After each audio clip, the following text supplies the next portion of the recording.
We'll go Davide Gennolato. Hey, Jason, Davide here from Italy.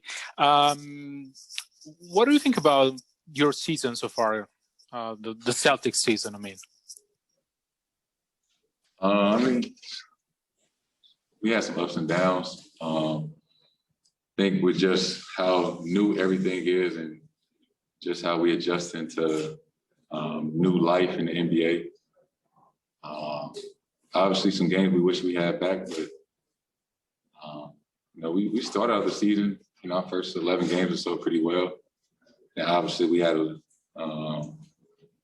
postpone some games, and guys was out, including myself. Just some things that we weren't used to, but it's not just us; everybody dealing with it. So we just trying to figure it out. Tim Bontemps.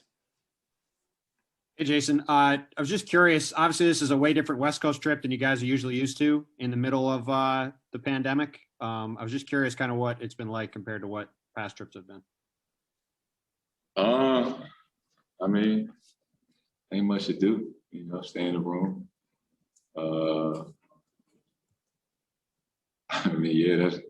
That's the biggest difference. We just in the room, go from practice to the gym, back to our room and chill till it's time to go play. Obviously, playing at Staples Center with no fans was different, but it is what it is.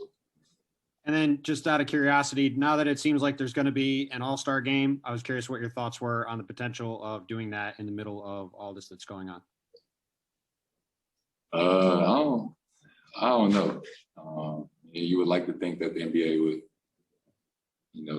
make it as safe as possible. They wouldn't do anything to put it in harm's way.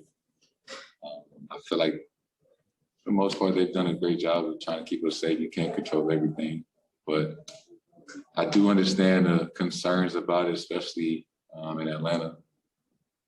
So, we'll see. We'll see how it goes. Gary Washburn. Hey, Jason, two questions. Just one specifically on the steal on Kawhi. I think this might have been the game you've played against him the most one-on-one. What was that like? And secondly, how different is it to get your offense going when basically you're playing point forward and you have to initiate the offense?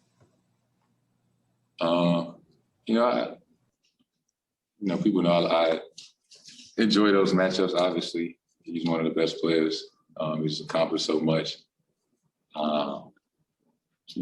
Especially somebody in my position that's older than you, that's accomplished a lot. You just want to just compete. That's all it is on both ends.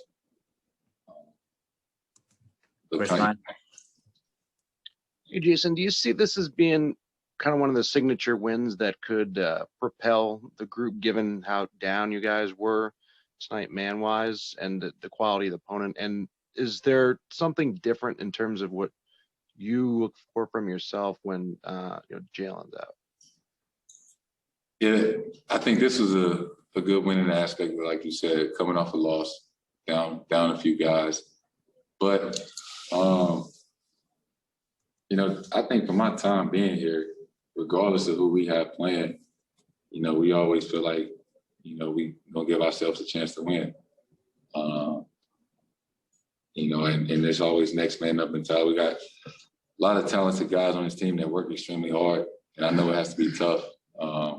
When they're uncertain about when they're gonna play, and coach, when you get your number called, being ready. And that's extremely tough. So I commend all those guys that, don't necessarily know when they're going to play and come in and make an impact on the game, and like they did tonight. So it was a big team win in that aspect. I was proud of those guys. Final question for Jason, Jared Weiss. Jason, you've been trying to really work on how you handle double teams, and they were doubling and blitzing you a lot tonight, and you guys were doing the same thing to Kawhi Leonard. So I'm wondering, how do you feel like you've grown in that aspect? And then especially after seeing how Kawhi was able to thrive against that, where do you think you need to get to next to get to his level? continue to work on it. Obviously, it's going to continue to happen. So I have a lot of practice with it. But watching film, seeing what I could do better. Try not to turn the ball over like I did today. All right, we'll wrap it up right there.